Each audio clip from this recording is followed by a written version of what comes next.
President-elect, Donald,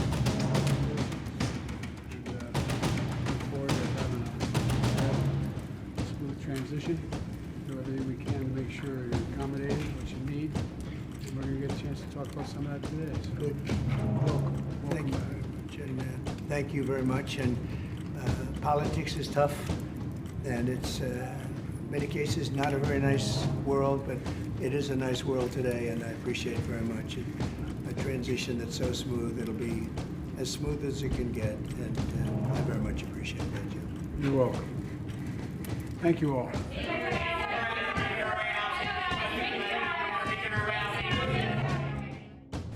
Well, Mr. President-elect and former President and Donald, congratulations.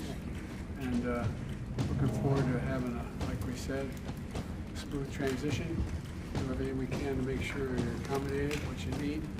And we're going to get a chance to talk about some of that today. So, Good. welcome.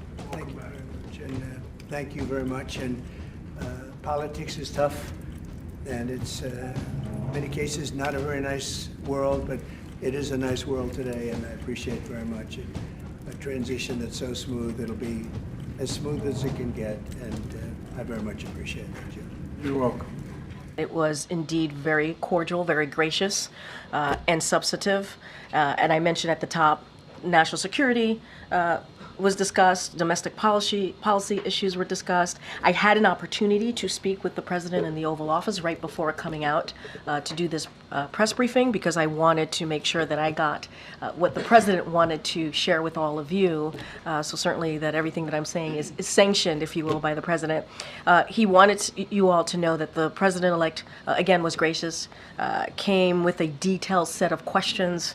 It was, again, substantive. But I do want to take a little bit of a step back here, because it's really important to note, and you're going to hear me continuing to say this over and over again, the importance of having a smooth transition, and importance of having an orderly transition.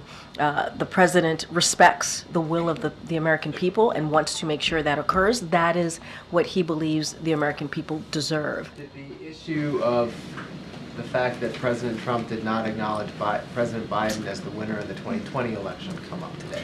What we want to do is move forward. We do. Really? No, seriously, what we want to do is move forward. We respect the will of the people. There was an election, as you know, last week, and the American people spoke. And so the president is going to make sure that he puts the American people first.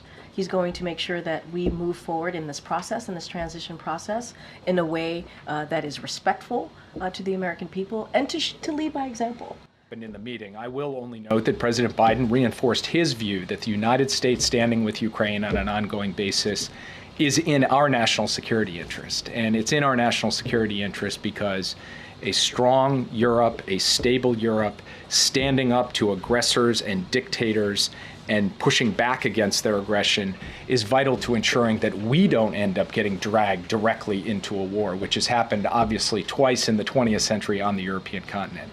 I will say that this is a topic, obviously, the American hostages being held in Gaza that President Biden and President Trump covered today, but we have not had the opportunity to engage with the incoming team yet. I'm only expressing, standing here today, as I did to the hostage families yesterday, we are very much willing to do so, and we've sent a signal to the incoming team that we're prepared to work with them on this issue, as with every other issue, because President Biden's cardinal direction to us is ensure a smooth and orderly transition. On that, are you